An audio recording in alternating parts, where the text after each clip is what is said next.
All right, welcome to this evening's episode of Talks at New Haven. I'm one of your hosts, Josh Robinson, and joining me today is my co-host, Alton Booth. And on today's episode, we also have a special guest in studio, Mr. Travis Turner. Go ahead and introduce yourself to the people. My name's Travis Turner. I'm a member here at New Haven Church. And I preached the passage this morning, so Josh and Alton invited me on, and here I am. Travis, thanks for joining us. And he did indeed preach this morning's passage, and Travis has preached a few times for us now. Did a stellar job both times that you've preached.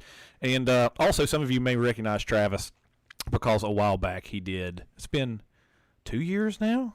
It's been at least over a year. Yeah, it's at least been over a year. We did a series called Spiritual Beings of the Bible on our Facebook page. It was during 2020, whenever COVID was happening. I'm pretty sure. Yeah, I think so. Yeah, we were doing Zoom. Well, we'd never done Zoom until COVID, and so you joined me on that, and we did a long series on that, and it was a lot. It was a lot of fun. Yeah, some episodes were over 2 hours. So I'm fearful. We didn't have Alton to regulate. Yeah, I'm fearful of what will happen today. So Alton's going to have to, he's going to have to rope us in on this one. Right. So.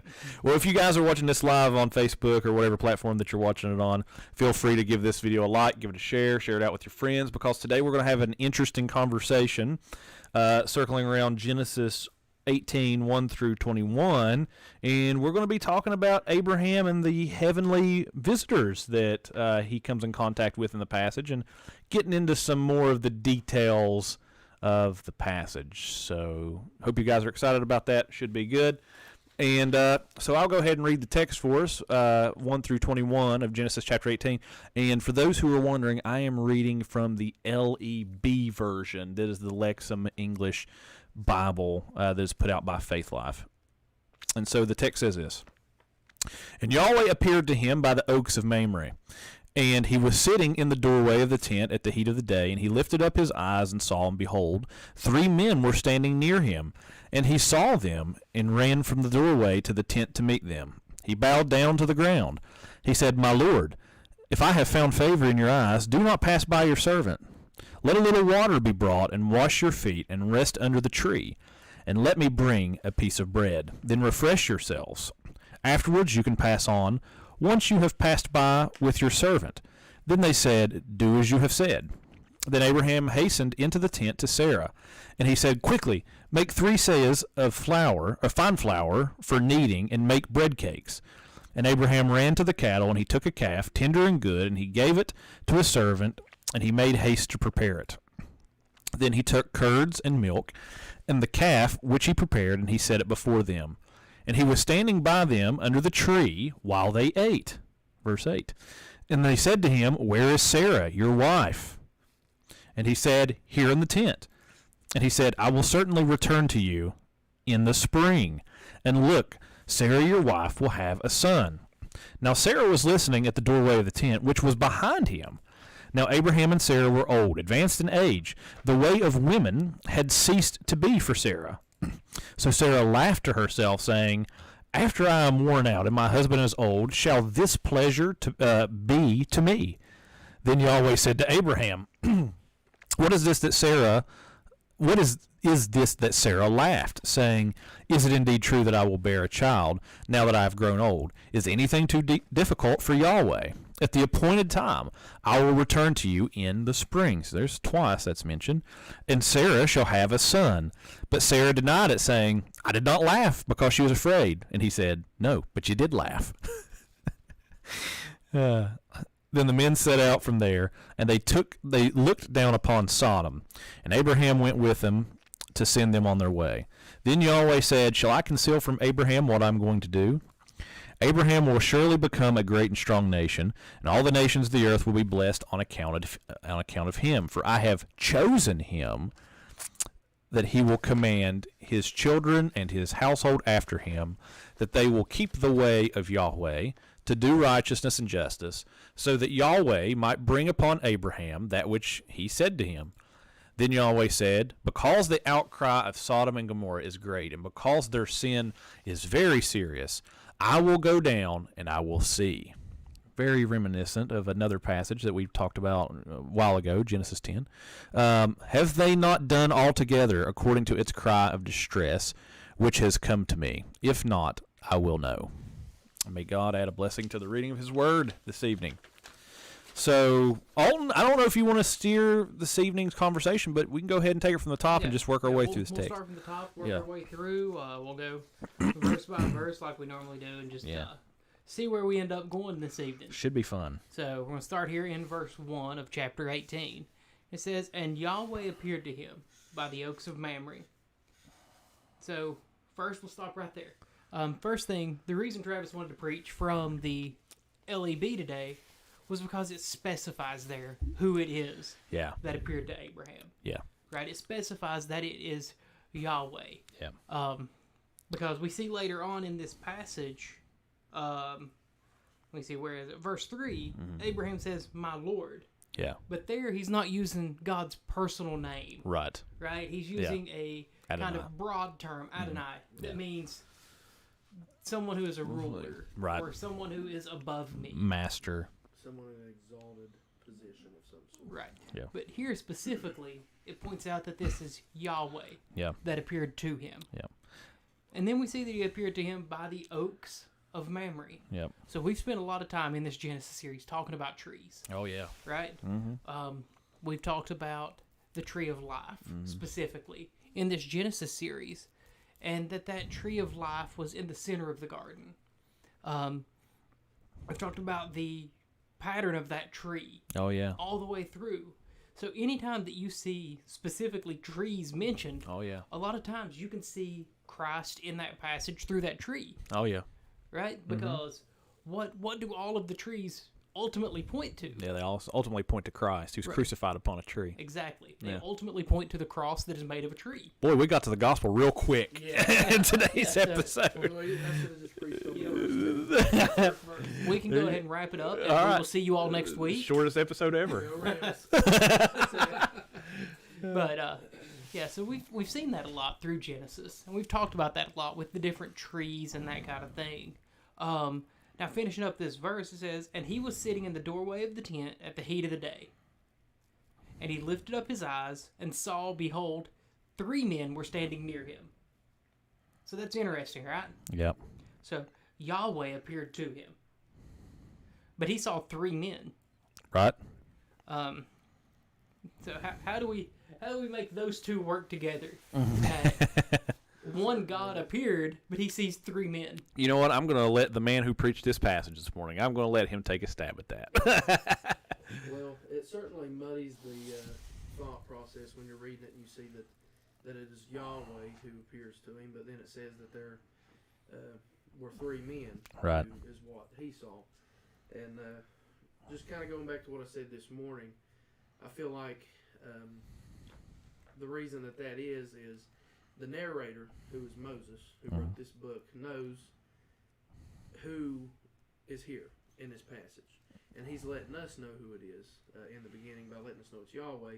But from Abraham's perspective, it's not clear that he knows yet that this is Yahweh that he's dealing with. Yeah. So I think, just to not go too far ahead of myself, I think that's what we see here. Abraham sees 3 men. The narrator's cluing us in that this is Yahweh, but Abraham doesn't yet know. Yeah. And as we go on, we'll see that some things happen that kind of clue him in on who that he's talking about. Yeah. So it's kind of like a literary device in some sense. Like he's It's like Moses is almost foreshadowing. That's exactly right. At the beginning Yeah, of the that's chapter. right. Yeah. Yep. So that's definitely an interesting way to start the text. For sure. So then going on there in verse 2 says, "And he saw them," so this is Abraham again, "he saw the 3 men, and he ran from the doorway of the tent to meet them." So this wasn't, I don't think that him running to meet them is really anything special about them being God. It's not that he knows yet. This is just kind of what Abraham does, right? That's the kind of hospitality that he has. He sees them coming, he's like, okay, I'm going to go meet them, I want to see what they need. Right. And he bowed down to the ground.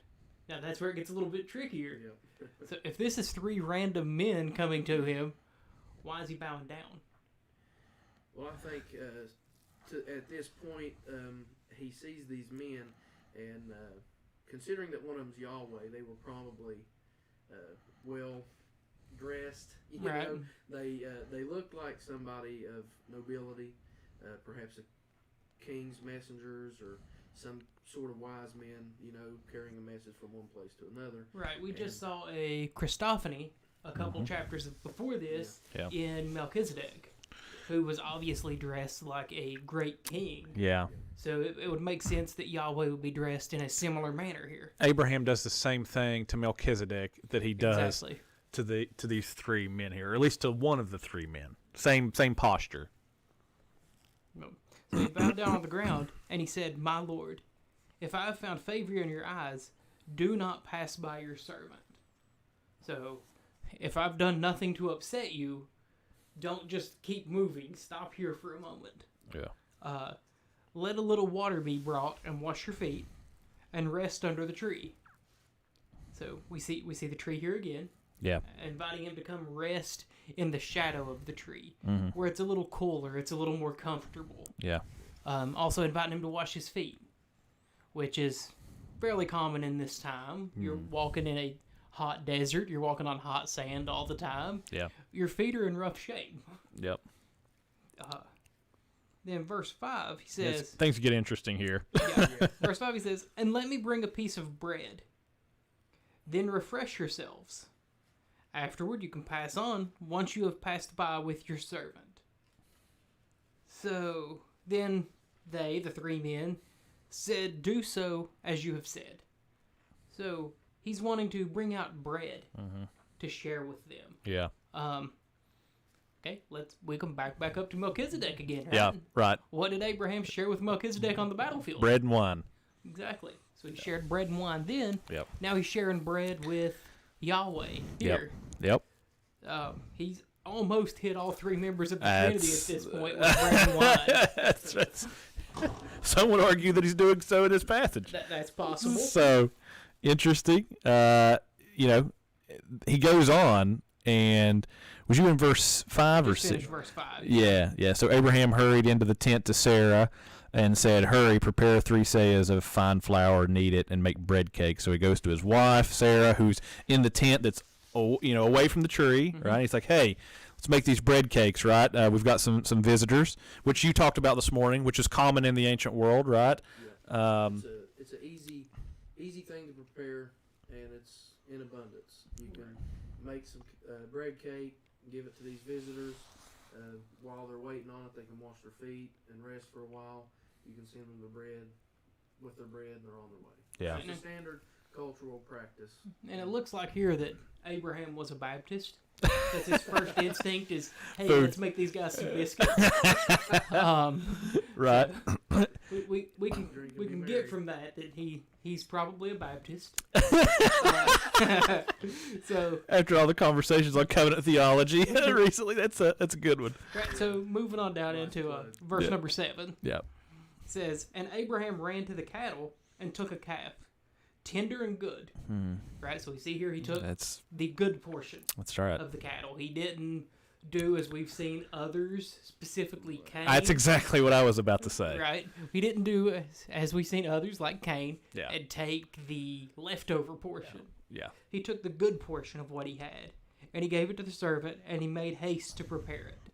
So Travis mentioned this morning why it's significant that he made this calf, right?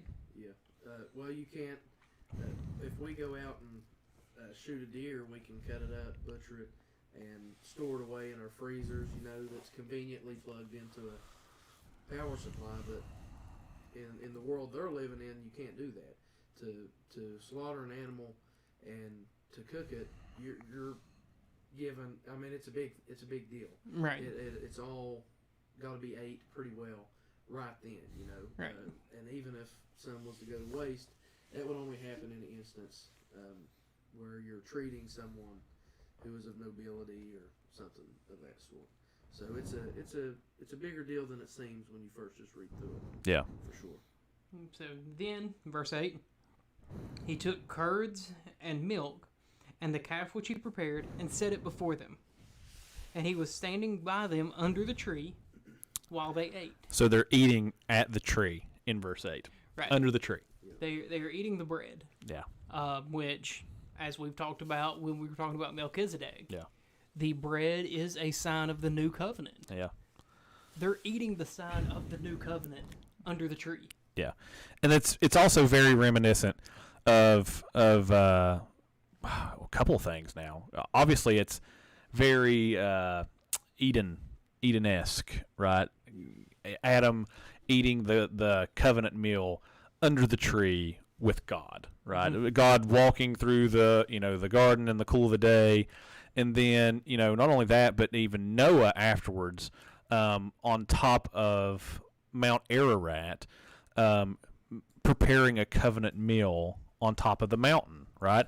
So this is literary design. It's meant to sound familiar.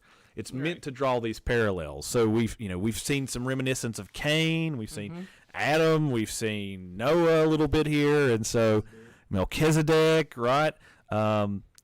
Really interesting what's going on here in this passage. Well, but I wanted to ask you this too. You talked about this. To us, curds and milk, that doesn't ring a bell. So what exactly is that? You talked about Curds is a really rich yogurt made from milk fat.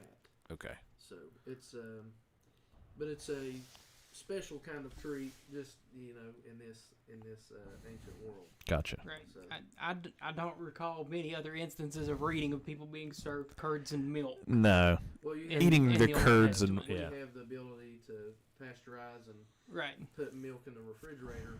Yeah. Milk fat, you would imagine, would spoil probably pretty quickly. Yeah. So this was more than likely prepared on the spot. Yeah. Abraham or Sarah or his servants, right then and there, made this special treat for these visitors. So getting down into verse 9. Interesting. And this is where things start to get interesting in this Yeah. passage. So verse 9, and they said to him, so the three men said to Abraham, "Where is Sarah your wife?" So first, that's interesting by itself. Yeah. Because at this time in the ancient world, they're not really going to care where the woman is, No. right? Right.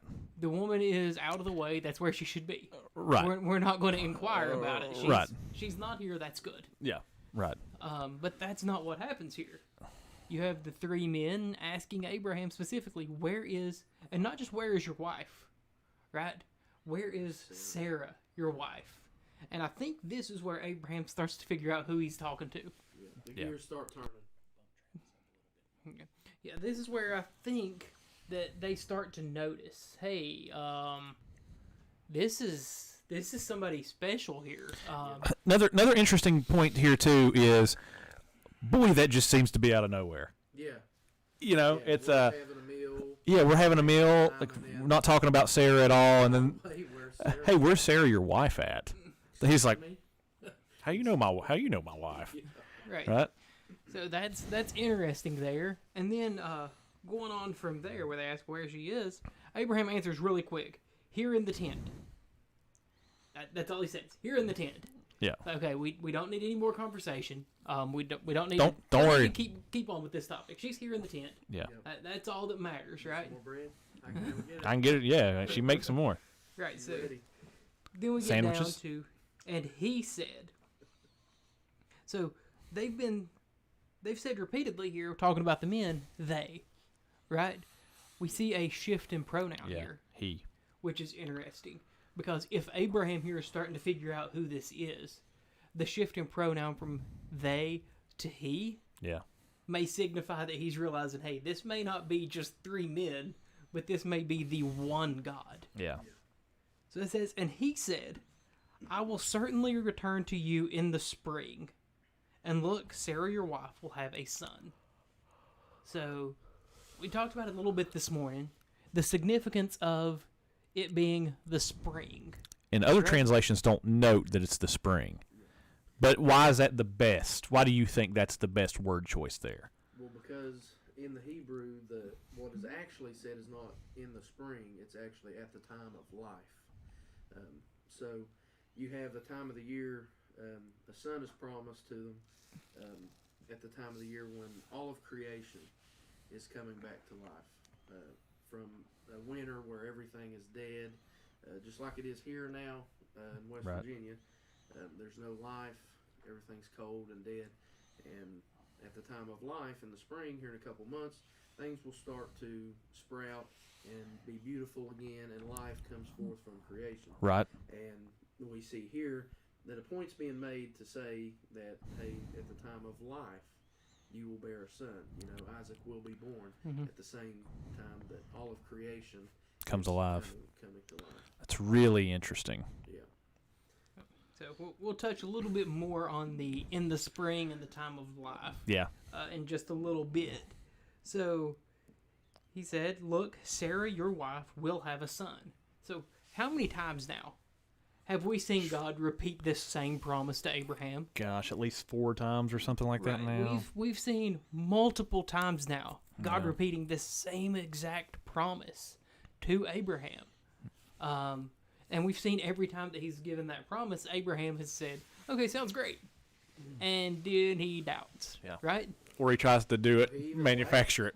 He Right. even laughed himself Right. in the So- previous chapter. So we've had one time he's I'm laughed. mistaken. Yeah, it was 17. Yeah, he we laughed. we We talked talked about it that. last We week. talked about that. Yeah. So he laughed there. We've had one chapter, I don't remember which chapter it was, but the chapter ended with it saying that his faith was counted to him as righteousness. Yeah. And then the very first verse of the next chapter is him doubting. Yep. So that's what we've seen repeatedly. Now this is the 4th time, I think, Yep. that Abraham has been given this same promise that Sarah will have a son. Yep. Now Sarah was listening at the doorway of the tent, which was behind him. So she was behind. I'm not sure which him it's talking about here. I'm assuming the him is Yahweh, Yeah. because that would make the following stuff make more sense. But they're not real specific here with which him they're talking about. Now Abraham and Sarah were old, advanced in age. They're so old they have to say it twice. And it says the way of women had ceased to be for Sarah. Yep. I mean, she was no longer able to bear children. Yeah. Her. You could say it this way: her womb was a tomb. Like it. Yeah, that's good. And so, this point here, that the way of women had ceased to be for Sarah. I've got a book I've been reading that Josh picked up for me called Even Better Than Eden by Nancy Guthrie. And she traces patterns from Genesis to Revelation. Yeah. She'll trace one item each chapter all the way through the Bible. And the first item that she traced was the phrase tohu wabohu, Oh yeah. Yeah. which means formless and void. Yeah. So that's something here that can be used to describe Sarah at this point, right? Perfect. Her Yeah. womb can be described as Formless and void. Yeah. She's like the waters. Yeah. Right. She's like everything before creation. right. At the beginning of creation was Life. formless and void. Before life. It had no life put into it yet. Sarah here, her womb is formless and void. Yeah. It has not had life put into it yet. We're going to see in the New Testament, the beginning of the New Testament, Mary, the virgin, Yeah. whose womb is formless Yeah. and void. It has no life placed into it yet. Yeah. So this is something we can see moving all through this, and I think that may be part of why it's pointed out Yeah. that the way of women had ceased to be for her. No doubt. Yep. That's great. Great points. Yeah, that was really good. So moving on to verse 12 here, it says, so Sarah laughed to herself. And Travis pointed out this morning that the way this is phrased in the Hebrew kind of means internally, Yeah. right? She laughed, not just laughed to herself, chuckled under her breath. Yeah. She made no noise. She laughed internally Yeah. at this. And we all know what that's like. We've all Right. done that, right? I do it about 10 times a Sunday while Josh is preaching. Right. And that's not even counting the times I laugh out loud. But she laughs to herself. And she says, after I am worn out and my husband is old, shall this pleasure be to me? So this is Sarah doubting, Yep. right? Mm-hmm. Abraham has doubted so many times. Sarah also doubts. We've seen Sarah doubt before, right? Yeah. Why was Hagar forced on Abraham? Yeah. Because Sarah doubted. Yeah. Yeah. But then, verse 13. Yahweh said to Abraham, so we're back to calling him Yahweh again. Right. So we've seen the shift here. It started off as Yahweh. Yeah. Then it went to 3 men. Yeah. And then it went to they. Yeah. Then it went to he. And now it's Yahweh again. Yeah. You can kind of see Abraham putting the pieces together Yeah. through the pronouns that are used Yeah. as we go through this chapter. So Yahweh said to Abraham, "What is this that Sarah laughed, saying, 'Is it indeed true that I will bear a child now that I have grown old?' Is anything too difficult for Yahweh?" Yeah. Okay, so that's a very easy way for Abraham to figure it out when Yahweh says, Is This this is too who I hard? am. Yeah. Is it too hard for Yahweh? You're talking to him? right, "At the appointed time, I will return to you in the spring." So he says it again. Twice. Yep. "And Sarah shall have a son." So here he's saying again, "I will return to you in the spring." Now something that, again, Travis brought up this morning, and I just kind of put something together here as well.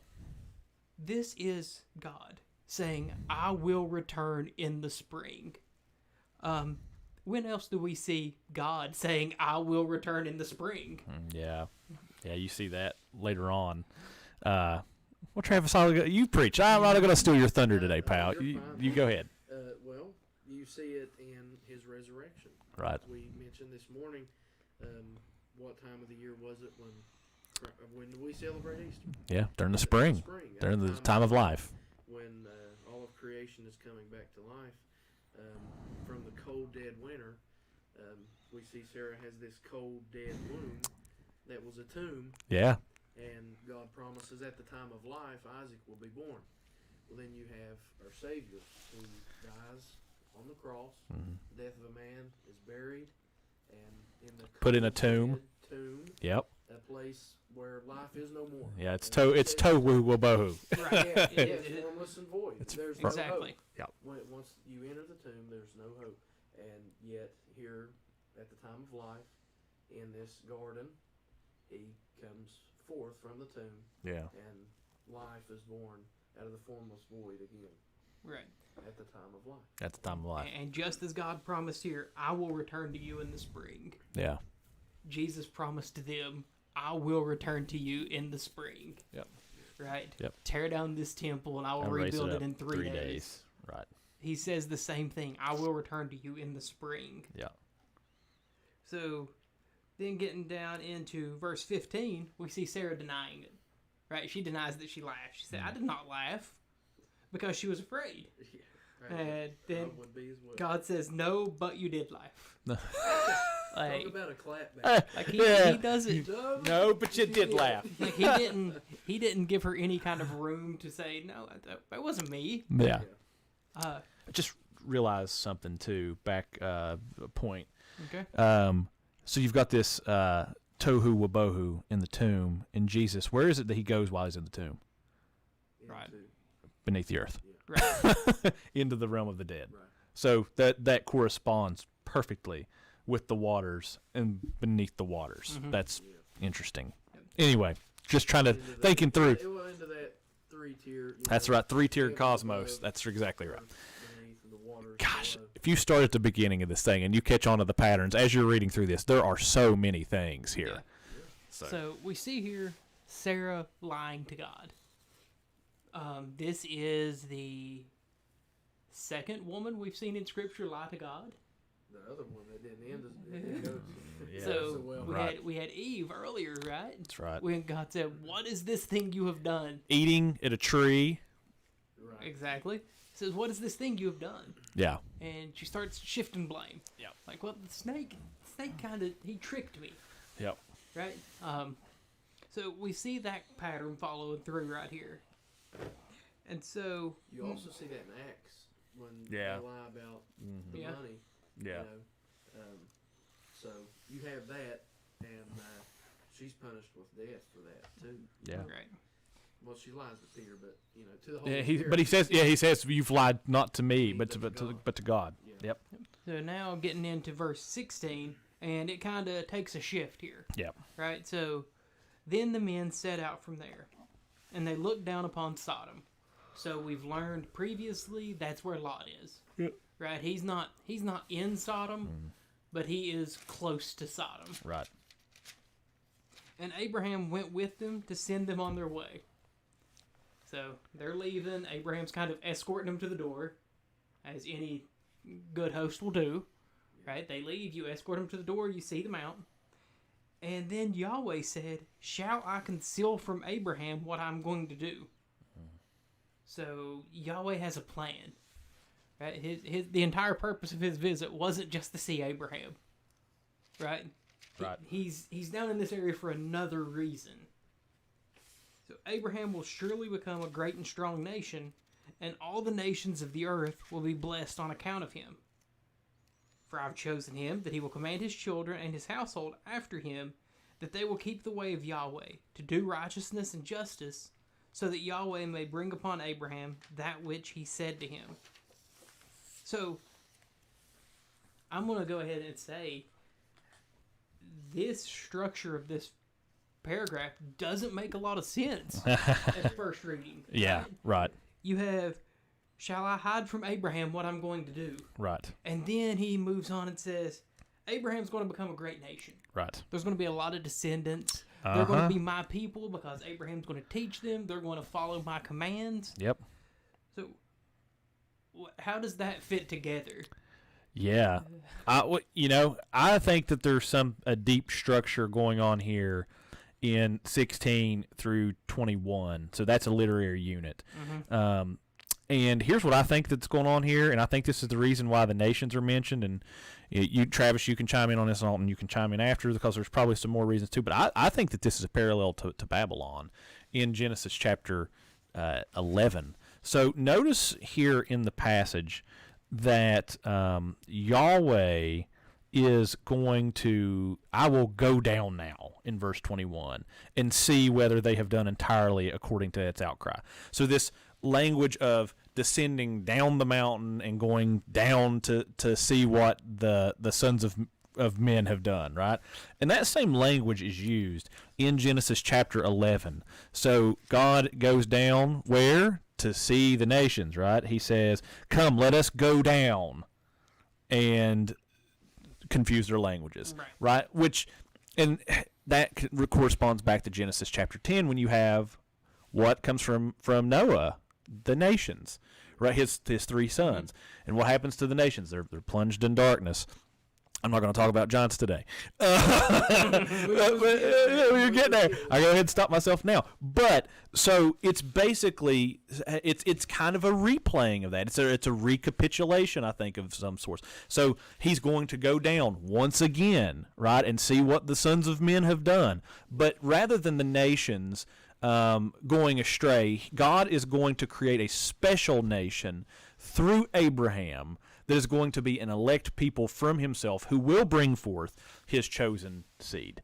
So I think that's some of what's going on here. We've already had these parallels so far to Adam, to Eve, to Noah, to Cain, to Melchizedek, to all these various things. And so I think that's what's going on here with this nations part, is it's a parallel, it's a literary structure that's meant to correspond to Genesis. Go ahead. In 1821, what you just read, says, "I will go down to see whether they have done altogether according to the outcry that has come to me, and if not, I will know." I'm going to have to flip back here, but the note here in the Reformation Study Bible says to go back to 11:5. See? So I'm going to have to flip back naturally now. Well, it says, "Yahweh came down to see the city and the tower which the sons of men had built." So, yeah. So even R.C. Sproul here is saying, hey, making that connection. Yeah. There's the outcry. There's some foreshadowing going on here too, with Sodom. God's going to, what is he going to do? He's going to rain down fire upon them, right? And so later on in Exodus, you're going to see that there's going to be an outcry going up in Genesis chapter 1. Let me see if I can find it. Come, let us deal wisely, join themselves. Well, I'll go ahead and cut this part short. But you're going to see here in Exodus chapter 1 that there's going to be an outcry go up to God about Egypt. Right.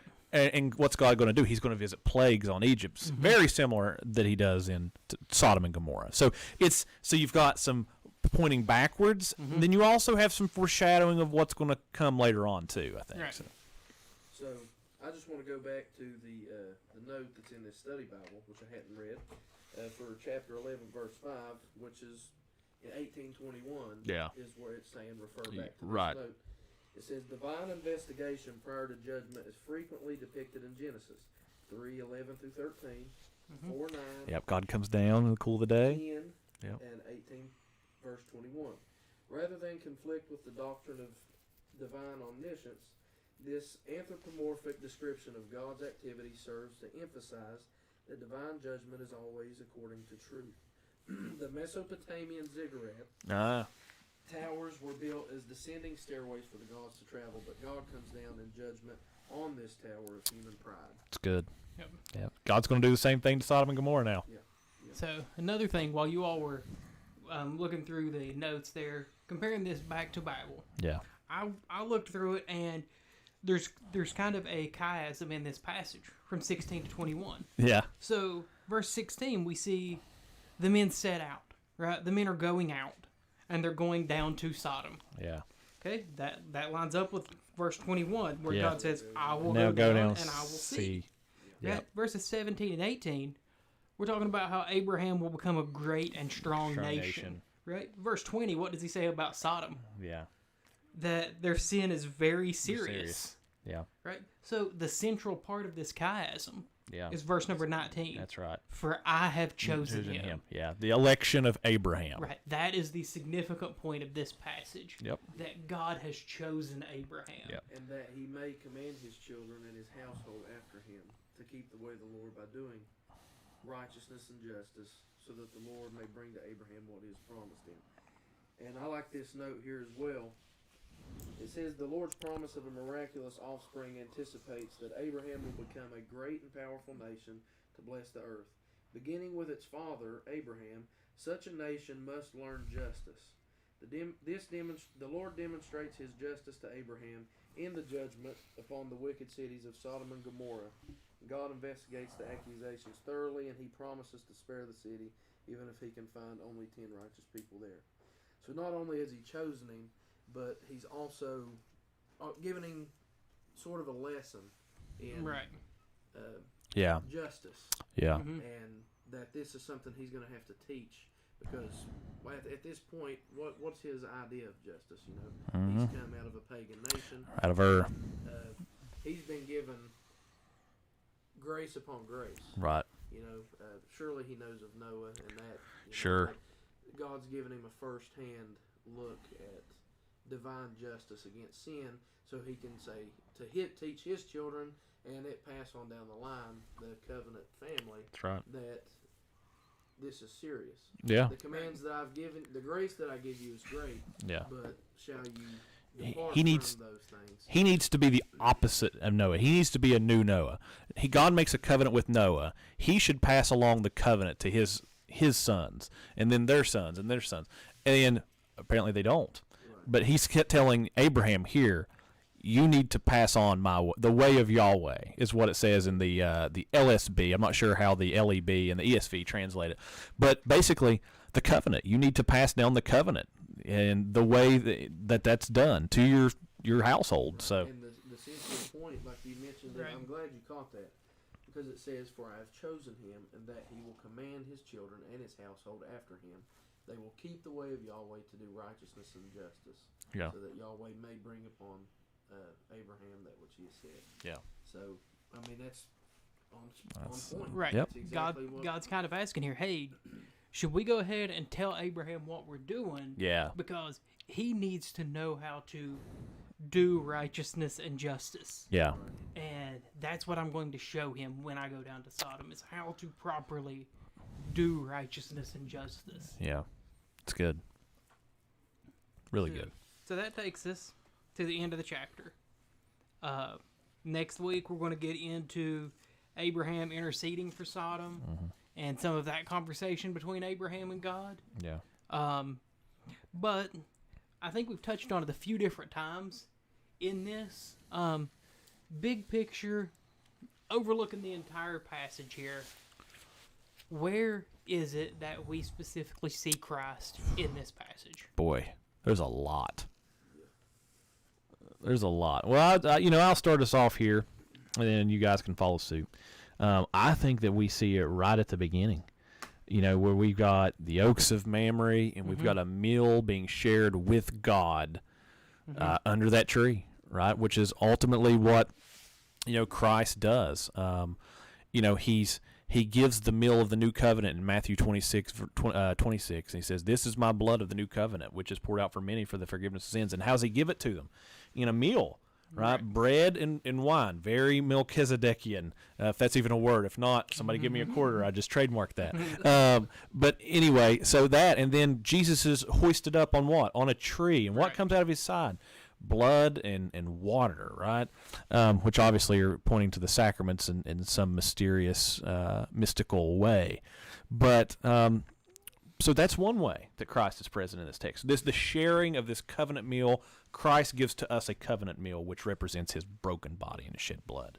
And you see that in this passage, that they share a meal. That's right. Right. I mean, it's after, this covenant has been made. And as I said this morning, in today's time, when we make a deal, we sign our name on a contract. That's right. Not all that long ago, men could shake their hands and you knew you had his word. Yep. That was kind of the thing. But back then, it was a covenant meal. You sat down, you negotiated the final terms, and that was kind of the handshake. That's it. At the end of the thing, and you see that this is happening here, and I think that that's another way that it's pointed towards Christ. He has the Last Supper. Yep. That we do. We have the supper every week in remembrance of that. But not only that, even once Jesus is resurrected, one of the first things he does whenever he encounters his disciples is he asks for something. That's right. Give me a. He's rummaging through the cabinets. Yeah, they see the holes in his hands, that he is a physical man, and also that he eats with them. Once again, he eats fish. So, yeah. There's a lot of places in this. This is really a rich. Yeah. Rich I'm kind of jealous you preached it. I you did a phenomenal. You did. You phenomenal. And I always get the weird stuff. That's where it's at. I'll give the giant play. Last time I preached was Genesis 6. Genesis 6. That strange passage there. So sorry, I had to miss it. No, I'm glad that you were the one who preached them. Honestly, that's good. I think another place here, obviously the slaughter of the animal points forward to the slaughter of Christ, but in the promise that's given to Sarah about conceiving a son in the springtime, right? Which obviously, she's barren. Her womb is dead. She's past the way of women, right? That's what happens, right? Like they call it the going out of business sale for a woman when they hit a certain age, right? Everything it shuts down, right? Like it's dead. But so her womb is a tomb, but life comes from it, right? The promised seed of Abraham, Isaac, is going to be born from this dead, formless and void womb, and that points to Christ as well, who's in a tomb, and he burst forth Easter Sunday during the spring. And what's he doing afterwards? He's tending to the flowers, the spring, as a gardener, like a new Adam. And there's a woman who walks up there with him. It's Mary, and there's no snake, there's no serpent, and so, yeah. I think that's really good. Yeah. I think that's really good to bring out Christ in this passage from those two areas. There's more that we could bring out. Yeah. I want to do one more. Okay. One more. We'll let Travis do one more. Yeah. We even see Christ in the incoming judgment of Sodom. Yeah. Yeah. I wanted to. At home, my family and I are going through the Gospel of John, and this just come to my mind that he mentions that the Father does not come. He does not come in John. This is 5:24. It says he does not come into. Or wait a minute, I'm sorry, I'm in the wrong place. Anyway, he mentions that God hands over the ability to judge to him, Right. the Son. And I mentioned this morning, I believe this to be a Christophany, a pre-incarnate appearance of Christ, and he's going to judge the city of Sodom. And this points forward to who is it that comes in judgment Yeah. at the end? Well, yeah. It's Christ who comes to judge the nation. There's a passage playing off of that in Matthew 25. In Matthew 25, after the Olivet discourse, Jesus, just like Yahweh, says that it's in us at the end of 24.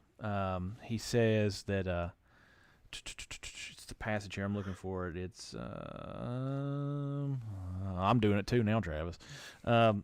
It's the passage here where it talks about there will be one at the mill, grinding. Right. Yeah, I think here it is. Yeah. It's 36 through 39. But that day or the hour no one knows, not even the angels of heaven, nor the Son, but the Father alone. But just as the days of Noah, so will be the coming of the Son of Man. For as those days before the flood, they were eating and drinking and marrying and giving in marriage until the day Noah entered the ark. And they do not understand until the flood came and took them all away. So will come the Son. So will be the coming of the Son of Man. In the next unit for next week, Abraham asked Yahweh. He says, then Abraham came near. He said, "Will you indeed sweep away the righteous with the wicked?" Right. So it's Right. kind of flood language. Yeah, flood. Sweeping away the people. That's right. And then there's that's kind of what Jesus is alluding to in Matthew 24 too. There's going to be some who are righteous, there are going to be some who are unrighteous, some are going to be taken away, some are not. But it points to the fact that this is a Christophany. He is talking to the Lord, right? He's talking, and Christ is the Lord, and so he's given the sword by the Father, the ability to judge and to bring judgment, and ultimately that comes upon Rome. Or on Jerusalem in AD 70, right? What happens? AD 70, the Romans come flooding in, right? Gentile nations come flooding into the land, and what do? They take down the temple, right? They tear it down, and they cast down every stone. And, yeah, Jesus' words are fulfilled. It's like a replaying in some ways. It's inverted in some ways of, judgment. Sodom and Gomorrah, that whole thing. Noah is the language he uses. Right. So Sorry to throw that in. that's okay. No, I had to. That was a fun rabbit trail. So we will leave it there for this week. Josh will be preaching next week, finishing up with Genesis chapter 18, I think. Yep. And then we'll be back here next week talking about Genesis 18. If you're listening to this audio on the podcast, make sure you go back and you listen to our episode from this past Thursday. Our off-topic episode, the primer on revival versus revivalism. Yeah. It was a really fun episode to do. Yep. Said some things that a lot of people may not know. A lot of things in there that, especially people around our area, because we live in a very revivalistic area. Oh, yeah. So I think a lot of the things that we talked about there are going to be things that people don't really know. We had planned on this revival versus revivalism being a 2-part series. Now it's looking like at least 4, maybe 5. Yeah. So it's going to go a little bit deeper than we thought it was going to, but we're excited to get into it. Remember, that one's audio only. You have to be subscribed to our podcast feed to get those. You can subscribe there on Spotify, on Apple Podcasts, Google, Anchor. If you want links to those, you can either search for them, Talks at New Haven, or you can go to our website at newhavenwv.com, and there's links there where you can get to our podcasts. Yeah. If you have any questions or any comments, anything that maybe you didn't understand what we talked about today, feel free to get those questions to us. You can comment them here on the video on Facebook or on YouTube.